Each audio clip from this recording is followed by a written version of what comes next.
जनसंवाद न्यूज, सत्य आणि विश्वासाची बातमी। उल्हासनगरमधून जाणाऱ्या फॉरवर्ड लाईन ते ऑर्डनन्स रस्त्यावर वाहतूक पोलिसांनी आज बेवारस वाहन आणि नो पार्किंग मधील वाहनांवर कारवाई केली। यामध्ये अनेक बेवारस वाहनं जप्त करण्यात आले। अंबरनाथ आणि उल्हासनगरमधील मुख्य रस्त्यावर ड्रेनेज लाईन टाकण्याचं काम सुरू आहे।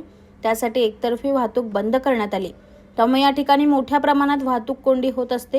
ही वाहतूक कोंडी सोडवण्यासाठी वाहतूक पोलिसांनी रस्त्याच्या बाजूला असलेल्या बेवारस वाहन आणि नो पार्किंग मधील वाहनांवर कारवाई केली।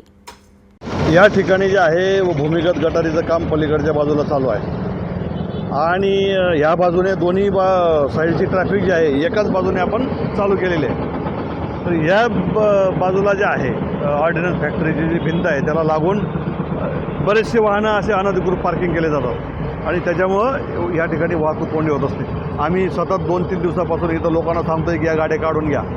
ज्यांच्या गाड्या होत्या ते बरेचसे घेऊन गेले, परंतु काही बेवारससारख्या गाड्या या ठिकाणी उभ्या आहेत आणि त्या गाड्या आम्ही महानगरपालिकेच्या मदतीने टोईंग करून त्यांच्या डम्पिंग यार्डला लावायचं कारवाई चालू केलेली आहे। अशाच पद्धतीनं उल्हासनगर शहरामध्ये सुद्धा बऱ्याच ठिकाणी अशा बेवारस गाड्या उभ्या आहेत। मालक आहेत त्यांचे, परंतु ते गाड्या घेऊन जात नाही आणि 6-6 महिने 1-1 वर्षापासून त्या गाड्या उभ्या आहेत आणि ट्रॅफिकला अडथळा करत आहे। आम्ही आता आजपासून ती मोहीम चालू केलेली आहे आणि अशा ज्या ठिकाणी गाड्या असतील ते आम्ही उचलून देणार आहोत। मी आपल्या माध्यमातून साधारण वाहन जे मालक असतील त्यांना आवाहन करेल की आपल्या गाड्या ज्या असतील अशा 6-6 महिन्यापासून उभ्या केलेल्या त्या तात्काळ काढून घ्याव्यात, अन्यथा त्यांना योग्य ते कायदेशीर कारवाई करून आम्ही दंड वसूल करू आणि त्या गाड्या जप्त करू।